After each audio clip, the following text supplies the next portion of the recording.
Okay, it's been a few years since I've done this particular workflow, but it obviously worked in the video that I showed. And let's see if it works today. So the first thing I'm going to do is I'm going to go into the audio drop-down menu. There's a couple ways you can do this. You can import to slide, or you could click media and select audio and navigate to that there. You can also right click on one of your slides here. Essentially, the process is the same. It's just what people prefer, different workflows, whatever. Here's a clip of audio that I have set up here. We'll just click on open. It imports it, and now you're going to see the audio import dialog here. Let's see if it works. So I'm going to choose distribute the audio file over several slides. Click on OK. Yeah, I think I previously resized this.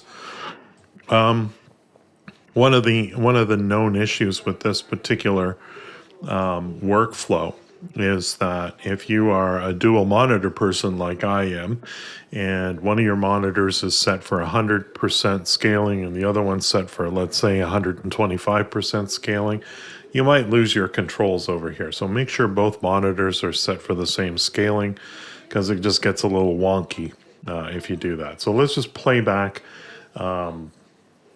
some of this audio, and we'll pick a point where we want to transition from slide 1 to slide 2.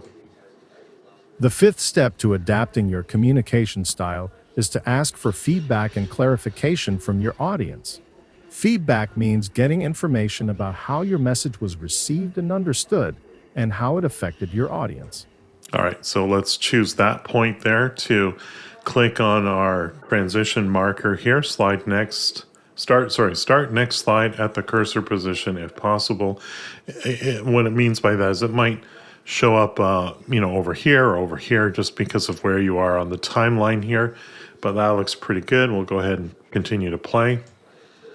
By regularly seeking feedback, you create opportunities for self-improvement in what you do and how you do it, which in turn helps build stronger relationships and trust with your residents. Okay, and we'll do another one of these. Again, just choose that. There we're now on slide 3. Obviously, you have to have enough slides that don't include existing audio for this to work. So, make sure that the duration is set relatively low for each slide, and that the audio is not already in place, because that's going to mess things up, of course.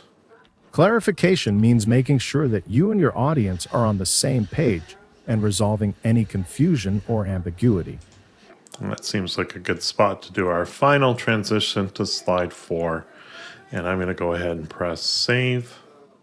You see here it just added the icons to all of these slide narration slides here. Hit close.